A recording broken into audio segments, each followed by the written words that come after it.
زماني والرسرين الروي أول ناديته. نعم عطا محمد نوري نساوب الشيخ عطا، ومن مرحلة ابتدائي من مكتبي شرشقام تاوك اللواء متوسطة من الجمهورية تاوك اللواء دواء شو مدى أعلى صناعة عشم تاوك اللواء لدواء أعلى صناعة يعني يتل إما أو بانيا كدين بو عسكري كبانيا كدين بو عسكري إما مشون بو عسكري ودواء أوا كشرط دسي بيكرو لبيني حكومة العراق بارتيها من الشيرارم كل هات مدروانه جاريش كتشوم بوم ببيجمرجا لا منطقي حاجة أمرانو انتمان أوانا كتشوما إيه لتشوما مدرسة ما تشوما مكتبي هين عسكري أوي لو من يعني دانا بو أويك شملة زدجو إشكم سرتاسي مليم بو زدجو زدجت هذا ودواء أوا من دولة كرايوان بو شهدوني ومليم دولولا دجي عثماني بو من دولة كبش داريم كل و شون رزول اهتمام بها يكم بوم لدولة كل بل أوي مقدم علي خالها بو كأو أعمل مدفعي كردستان بو باني كل متيم كان هناك من بو هاتوا كان زدجاك من بو هاتوا أتواني بشيت الدرسي بيبل مجموعة اللي طلبة معناها كومل اللي طلبة اللي هاتوا ندلواني بو أوي لما درسي مدفعي بون هذيك لسج سلاحي إشي كل وتي أو هاتوا بدواني كومل لو أنا تدريب يعني في كتب يعني ريمو جواب تنبليتوا أنا هو بو نرمي بو أوي كتشوما إيه مجموعة شي زول هات مثلا تقريبا خوي شش مدفعي بو شش دولة كل دواني بويان هر دولة شش كسبو يشيلواني داري أنواع جريبو كأسرس مكيلي الخوشي هنا أويك بس أنواع جريبو أو بو دولة كان دولة من طواب كله بو أوشيانا بيويز بو بيموتن أو طواب دولة كأنال بو أوشيانا تروي لهات خوم عن ماينواني خوش من شوينا منطقي شوين منطقي حسن بقو أوانا كأمش جبهة زور قوة بقوة بو حكومة العراقي زور زختي كلبو بو أوي بتواني به أو منطقية داجير كابرام بقوة زور هبو يبيرمرجع بتواني زور وتوانيان بلقي أو كان فتي له ماينواني ده أو كماينواني أو بو نكسة كده سيبيكل كنكسة كده سيبيكل من ليه يعني قراري أود لك هرش كذا بروعته يبو إيران شبو إيران أرو شبو يتبرع شبو العراق من أوقات ملازم ملامة مدفعي كردستان بولين سال أمريكا بويا اشتشوا أبو من خدماتي معنا أبو شاورم كل بيتو تشيب كين كهاتواني وتم تشيب كين وتي ولا لقلما لا نابردان توشيبون شوين ليك ومر ضابط كوبونواني كوبونواني وتيان إسلا برنامج ده أنين إما تسليم نابين دو وقدر خل إيران واني كذبينيا هين بكات بمقاومة كاو شرب كات بل هو جالش كمن لقى كومر بلادنا جرام واني بلو منطقة خومان جيشيله بلام لقى توشي زور أحمد بن شون كبو خوارد النبو شد نبو باور كي ناني الرقم هين كل كلمان جرفان معنا واني برقا أو معنا خوار حتى هاتين واني من هات مواد مالكا كمليه بخو أفريقيا لقى أوانا استلا دواء أو دواء شان روجك هات مو بسليماني هات مو بسليماني أو أبو شين أبو عسكري خلالي حوص وشاشوت حو درسو أو أبو هرشكس هنا كدين يعني تسيح يعني كدين استلا جو كنت تسيح من هذا من معملي جقالة تعين بو كذا معملي جقالة تعين بو باش فترة يكسر مانيك روجي كان بين خدير مناس يعني زوبو شو ماني دوبو سلما بو في الباري وشو متم بو دوام اعتيادي وتيان مرة جولتم بو وتيتوانا قلبي بو شوية بو هولي الرئاسة مجلس تنفيذي إكاك بو أخي باشو تمشتم بدلوا شو اشتكى متيانية يكسر برو تقريبا مجموعة يكبين خاصة المجموعة بلاد الإخوان بكل سنة 10 بيك وبين أو أنا همي نقل عن خدين بو رئاسة مجلس تنفيذي لا هولي ما هو شيء زول ما ينواني ما ينو دواء أو محاولة ما كل شوني كتعين بين مثل أوبو من محاولة كله معملي شكل تعين بو قرام أوبو معملي شكل لبيه تقريبا لقسمي أجهزة كان صالك من خوش دكاني أحسن غريم هبو دوکانی چونکە معاملی شەکر هینەکەی وا بوو مەجالیشکردنی تیا بوو چونکە ئێمە وەجبار بووین 3 ڕۆژ بەیانیان 3 ڕۆژ نیوەڕان 3 ڕۆژ 3 ڕۆژ ئیستراحەت لەبەرەوە من دوکانیشی باشم هەبوو لە ناو بازاڕ ئاسنگەری خەریکی ئەوەش بوو لەبەر ئەوەی من خۆم میکانیک بووم لە جگەرەکە تەعین بووم هەر بۆ میکانیک بۆ ئیشی میکانیشی دوایەوە کە هاتم بۆ دوای ئەوەش کە جاریشکە گەڕامەوانی لە معاملی شەکر هەر بە ناوی میکانیکەوە یعنی بۆ ئیشی میکانیشی هێن بوو ئەوە بوو یعنی مەسەلەکە ئەوە بوو کە ئین بوو یان شەکەوا بوو کە مەجە خۆم توانای ئەوەم هەبوو وەڵایتر ئەوە بوو معاملی شەکر لە 15 ساڵیشمان کرد معاملێکی زۆر ڕێک و پێک ئەنتاچێکی زۆر باش 1600 کرێکاریشی تیا کرد دوای ئەوە ئەمە شەڕی عێراق و ئێران دروست بوو معمل بەرخەسف کەوت وەجبەی یەکەم هات خەسفی کرد من ئەو ڕۆژە سوتفە ئیستراحەت بووم دوو کەس لە قسمەکەی من بەرکەوتن لەگەڵ مدیر عامی مدیر عامی معاملی شەکر کاک مستەفا سولەیمان خواعافریکان نەماوە ئەویش بەرکەوت ئەوان بریندار بوون بەس شەهیدیشی تیا بوو کاک ئازادی نابوو لە مختبەر بوو ئەو شەهید بوو کاک مستەفا ینی معاوەق بوو تاکو ئەمری خواشی کرد لە ماوەیە هەر بە معاوەقی مابووانێ ئەوە دووسێ جار قەسفی کرد جارێکیان باوەڕەکەی چۆن ئەڵێ بە شەخسیت قەسفی کرد ئێمە لە بینی گولەکان هەبووین ئیتر خوا نەیکوشتین دوای ئەوە کە تەواو بوو 26 کەس برینایە لەو هینانە لەو قەسەیە وەڵایتر وای لات معاملی شەکر پەشی کەوت کە پەشی کەوت منیش بەڕاستی تر ئەوە بوو جارێشکە بانیان کردینەوە بۆ عەسکەری من فیرار بووم جارێشکە چوومەوە دەرەوە ئەمانە بەڵام دانیشتم لە دێیەک لە دێ خۆمان لە بەردەشین هەیە پێشتر چوومە ئێران دوایی گەڕامەوە لەوێ دانیشتم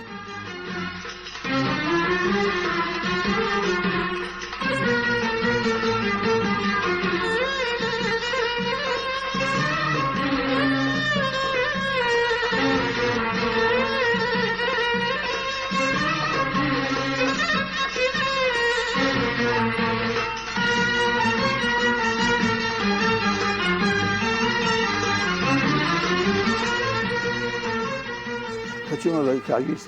معاملی ئەلبیسە لەوێش بەکو میکانیکیشمە کرد سێ مەرجە دروست کرابوو لە ناو کارەکە بۆ ئەو کاتێک کە تەیارە بێ خەڵکەکە چۆناوەوە دوای شەڕەکە یەکێ لە مەرجەکانیان کرد بە معرەزی فرۆشتنی جلوبەرجی خۆی معمل ئەلبیسە نیسائیە بۆ تایبەت بوو بە جلوبەرجی ژنان معمەلەکە معمەلێکی زۆر جوان 650 کرێکار ئیشی تیا کرد یان تاجێکی هەبوو ڕۆژی 1500 قەدە شتی ئەدووری ئەم جرانە کە تەواو بوو ئەدووراک وەچیرمان هەبوو تەوزیعکرا بەسەر هەموو شارەکانی عێراقا وەڵا کە ئەویان دامەدە پێشەوە معرەزێکی بچووک بوو دوایی کە ئەم مەرەز دروست بوو کاک خالیت محەدین مدیری معمەل بوو بانی منی کرد وتی ئەبێ ببی مەسئولی ئەو معرەزە وتم کاک خالی من میکانیکم معرەز هیچی لە نازانم وتی نابێت وتم من ئەوە ناکەم وتی هەلەبێ بیکەی دا ئەیکەی یان نابێ لێرە بی وەڵایتر منیش يعني لخوم لا تسمع شو قناعتهم بويا توان بيشكم الحمد لله بتشوم بدوام يشوف اما هم ترحيلات وبروج يعني شتي قدس بو يعني بالنسبه من وكمن ميكانيك وكم ثم باري تجاره ومانو بلام تواني مسلكوتون بدز بينمو ومعرضك وايد هذا يعني ناشي باشي ذلك واي معرضيش كمان كده تنشي معاملش قال هل من اشراف ما كده شيء ما كده ولا اسد بلكينا بازار كاستهين إجناء لنازم شيء أمانة هموي من إشراف مكر بيشك وأنا أقول له بني خانة شيء أقول لك هو إشرافي أمانة مكر يعني بطاري لا إشكاء سركوت خلك أبي خوي شايتي باك من سن توانيهم يعني سركوتوب من لو مثلا يعني توانيهم بحدي فلسيش تيجي كشو أنا كهمي بعد أبو نقطة لسر من أبو أما هموي هنا إتلاقي هو من ودو خوشم كل دسم كل لازم لإشياء سنجري هنا دسم كل بإشي جلو بالك دكان مدانا كل رقم أو كلام أحد معلمين بو لا دواي دوام وأنا إشرافي أو يكش دواي أويتر ودو دهن بو ما ينواني دكان شي قماش مدانا هي جورا قماش لبازارها لسرتها وان دكان نبو لسرتها أو هناك دروس مكس أو بو هني تلي مكتب صدريه بارتي لي معه هلا منتسب كان لي أنا كريم وخليك والي هاد أو وقت ما ركب ما لو جيبو خليك فيه بو أنجا لجاتي وبارجة بصوب محيلة بأول رجالي وبنجاك دانيش بس قماش بێ بفرۆشم بۆ چووە قماشەکە لەگەڵ سعری بازارە فەرقی زۆر بوو لە بازار ئەگەر مەتری بە 20 دینار بووە من مەتریما بە 12 دینار لەگەڵ شاقازان جمع کرد ئیش وای لێ هات ینی بچۆنە بە پاس لە دەربەنیخانەوە لە دوکانەوە خەڵک هات دانیشتوخان تەلەفیزیۆن شتەکانە گۆڕی ینی ئەوە چاوەڕێوانەکە تا بۆ مالیەکەنەوە ئەنجا بەشێکم یا بە ماڵی کاکم خوا ئەفریقا ئیشیان تیا کرد لە ماڵکانی کوڕشی خزمە لە مەجیبەر ئیشی تیا ئەکرد ێشکە لەو بەرەوە لەم بەرمانەوە هەنیشەکە گەورە بوو دوایی وتمان بۆ ئەمە نەکەین بە دوکانێکی گەورە کردمان بە دوکانێکی گەورە بە ناوی سەنتەری دوبەیەوە سنتەری دوبەی لەگەڵ کاک شەمەستەفا شەریک بووین ئەوەش نەجاحەتی هێنا دوای ئەوە شوێنەکەمان جۆزا لەبەر ساحێب مڵکەکە داوای هێنیە کرد داوای ئەوەیە کرد کە چۆڵیکەن و نازانم چیوانە شوێنیشکەمان کرد شوێنەکە دەوری 1000 مەتر بوو ئەنی لەوێش نەجاحەتیش لە دوای قماشەکە کە تۆزێک زەعیف بوو کردم بە فەرش و کومبار فترێکی باشی لەسەر ئەوە ئیشم کرد کە هێن بوو هەر لەو مەجالەدا کاک شەمەستەفا خۆی هێن بوو زوو بوو لە ئیتیحادی مصدرین لە بەغا هاتەوە بە منیت بۆ ئێمەش ڕێکخراج لێرە دروست نەکەین بە ناوی هاو و ناردنکارانەوە بۆ باژەرەکان ئێرە بتوانین ئیشەکانیان ڕێ بخەین بتوانین کارێکی وا بکەین خزمەت دێ بە هەرێمی کوردستان و بە هێنیش بکەین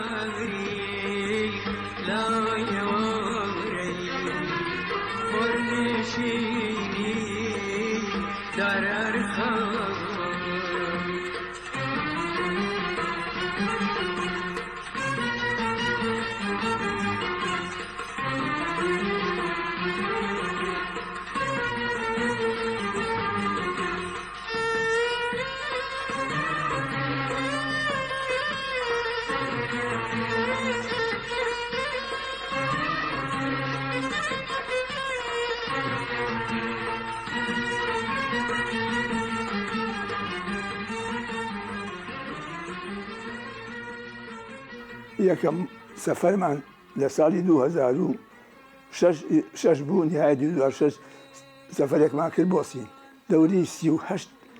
تاجیری بەقووەت لە وەزیری بازرگانی هەرێممان برد کاک عەبدوڵای حاجی سەعید خوا ئەفریقا ئەو کە نوێنەری مام جەلال بۆ کاروباری بازرگانی ئەویشمان برد و لەگەڵ یەک مەجموعەیەک لە پێشەوە پەیوەندیمان کرد بە هێنەوانێ بە سەفیری عێراقەوە لەوێ وتمان شتێکی وایە بێن وتی وەڵڵای کاکە بێشن گوێتان نایەنێ لەبەر ئەوان ئەوە هیننی بەڵام ئێمە داوەتێک باش کرابووین باقی ناکە وڵای ترەوە بوو کێمە چوونێ بە یەکنەوە ئەستێقبالیان کردین ئەتوانم بڵێم ئەگەر بێت و ڕەنگی زورێک سوای بۆ ئەوێ هەروە ئەستێقبالن ئەم هەموو سیارەشیان هێنا بۆ مەتار بە شوێنمانە ئەنجا ئەبلیان بۆ ئوتێلێکی زۆر عەجایب ئەو وەختە نەمانەزانی ئوتێلەکە لەسەر وەخدا زۆر نامان سەیر بوو مناڵیان دانابوو لەم بەری و لەو بەری بە دەرگای هێنەکە بە گوڵەوە وە پێشوازیمان کاک محەممەد سابیر بوو ئەوە ڕسمەکەشی هەیە لەگەڵمانە لەوێ وەڵاکە ئەو نوێنەکەی خۆی نالووسکە تێرەکەی زانەمانە چین و چۆنن کە ئەوەی زانی بوو کاک پێی بود بوو شتێکی وا هەیە و ئەمانە وەڵا هەر بۆ تالەکە بۆ لامان کاک محەممەد سابیر وەڵایەت داوەتی گەورەشی بۆ کردین لە ماڵی خۆیان ماڵی لە هێن بوو وڵایەت لەوێ تقریبەن 20 ڕۆژمای نەوانێ ئێمە لەو هێنە کە وەزیرمان لەگەڵا ئەوە باوەڕەکە ئەوە عنی چاوی زۆر خەڵکمان کردەوە لە هەرێمی کوردستانە لە هەموو شارەکانە کە فێری ئەومان کردن چونکە زۆربەی مؤتەمەر و مەعرەزی دنیای دەرەوە بە ئێستاشەوانێ داوە نامەمان بۆ ئەکەن ئێمە ئاگاداری هەموو ئەندامەکانمانەکەین بۆ ئەوەی کە ئەڵێن شتێکی وا هەیە شێ لەو بوارە خۆی اختصاسی هەیە کە ئەو هینە داوایەکە مەعرەزە ئێمە کاریان بۆکەین ویزیان بۆ لەگرین و سەردانەکەن ئیتر ئەمریکایە کەنەدایە ئەوروپایە بەریتانیایە دەوڵەتی ئیقلیمیە عەرەبیە ئەمانە هەمووی هێنە ینی ئێمە بەشداری تیاکەین و ئەندامەکانی خۆمان ئەبین من لە سین بە جلی کوردیوانێ جلی کوردیم لەبار زۆر لایەن سێر بوو ئەم جلانە چی ئێوە چین بۆ ماشارعکردن بەتر تاڵێ متەرجمان لەگەڵا بوو ود ئێمە کوردین و واین و حکومەتی کوردیمان هەیە لە لایەن سێر بوو ئەوانە ئەو وەختەوە من حکومەت نەناسرا و بەڕاستی 2006 ئەوانە ئێستا چەند سەفەری ترمان بۆ وڵاتانی کردووە ینی بۆ بڵغاریا ڕۆشتم هەر بە جلی کوردیوانێ بە سەرۆکایەتی وەفتێک بۆ بڵغاریا لەگەڵ مەجموعەی تاجیرە ینی زۆر بین بوون پێی معجب بوون بە جلەکانمان جا بۆ ینی بۆ جلی کوردی مەرەکرد بۆی زیاتر ئەو وڵاتانی کە ئەچین کورد بناسن و ئێمە توانیمانە وەکو هاودۆنانەکان دەورێکی گرنگمانەوێت ئەوە بۆ ڕێکخراوەکە پەرێستان یعنی لە گەورەترین بازرگانەوانێ لهرێمی کوردستان تا بازرگانی بچووک ئێستا ئەندامە لای ئێمە و ئێستا بەردەوامین و ئیشەکانمان بە تەواوی یعنی چۆنەڵێ ڕێک و پێک ئەڕواوە هەر لەم فەترا لە تورکیا داوەت کراوین لە ئێران داوەت کراوین لە دوای مانگی دوو ئەوانە بۆ بەریتانیا بۆ ئەمانە ئێمەش ئەگاداری ئەندامەکانەکەن ئەوان ئەڵێ ئەو بوارانەمان بۆ بنێرن کە هێنا کە بڵێن ئەوان ئەو مارەزیان تیا کردو ئێمە بە سێ قۆناغ دەستمان پێ کرد سێ قۆناغی یەکەم ئەوە بوو مەسە بەس هین بوو هاوردە بوو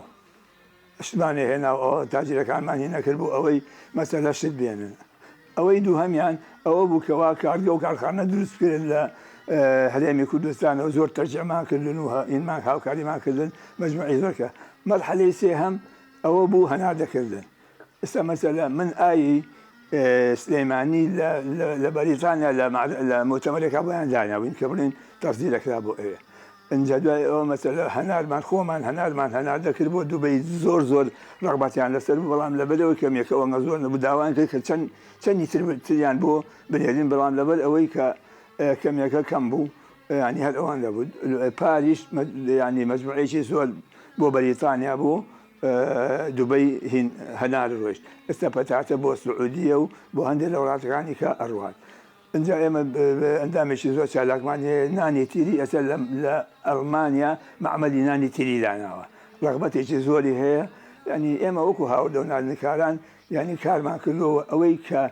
ینی ئێمە کردومانە تەنها ئێمە خۆبەخشیشە ئێمە ئەوە چەند ساڵە دوو جار انتخاباتمان کردووە بەبێ ئەوەی هیچ ئەو انتخابات ئێمە کردووە نە لە حکوومەتی هەرێم و نە عێراقیش نەیکردووە ئەوەنە حاکمماندانە هەموو شتێک ئەوەنە بەڕێک و بێچی کراوە و ئێمە خۆبەخشیشەکەین تا ئێستا ئەوە لە 2005ەوە کە ئەم ئیتیحادەماندا مەزرانەوە تا ئێستا ئەقسای مەجلیسی ئەم ئیتیحادەی ئێمە کەس یەک دینار معاشی نیە هەمووی بە خۆبەخشیشەکەین بۆیە ئێمە یعنی چۆنڵێ توانیمانە شتێ بکەین توانیمان ئەگەر ئێستا بەهۆی ئەو ئیتیحادەوە ڕەنگە جەنابتا منتان نەناسیایە بەڵام ئێستا لەبەر ئەوەی کە لە شوێنی وا کارەکەین کەوا خزمە دەکەین بە هەرێمی کوردستان بە گشتی و بە سلێمانی بە تایبەتی ئەمانە هەمووی بەڕاستی نەتیجەی ئەوەیە کە یعنی چۆنڵێ تەسحیانمان ناوە بە خۆمان بۆ ئەوەی کە بتوانین زیاتر خزمەت بەم کوردستان بکەین.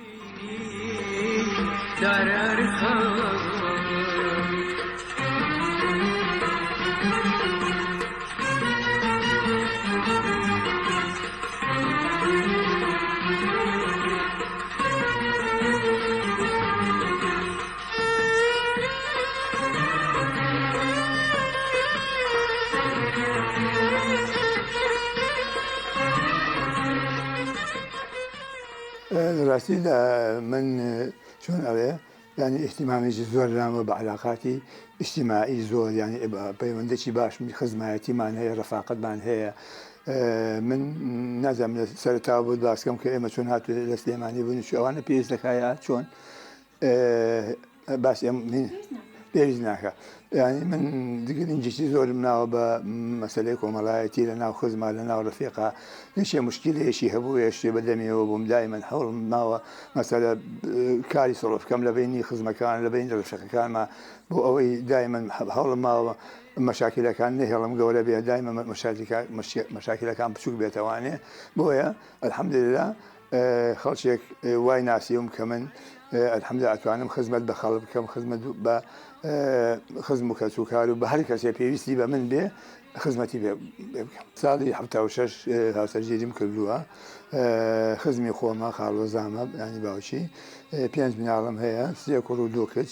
کوڕەکان دوانیان لە بەریتانیان یەکیان لێرەیە مهندسی کارەبایە شەریکەی بیگ پاوەریان هەیە ئەوەی تاقەی شەمسی کچەکان 2 کچم هەیە بە ناوی نسار و چنار ئێستا لە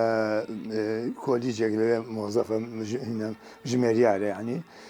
محاسیبەیش ئەوی تریشانم لە هینە معمەلی چیمەنتۆیە ئەوەی کە چیمەنتۆ تەوسیعەکەن بە ناوی نسار ئەم دوانە ئەوە مناڵەکانە.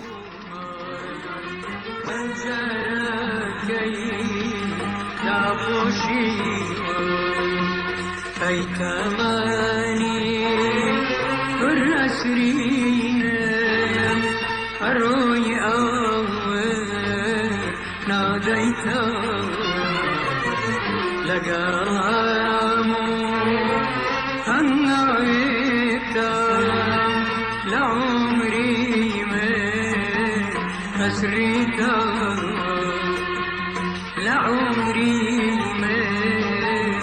أسري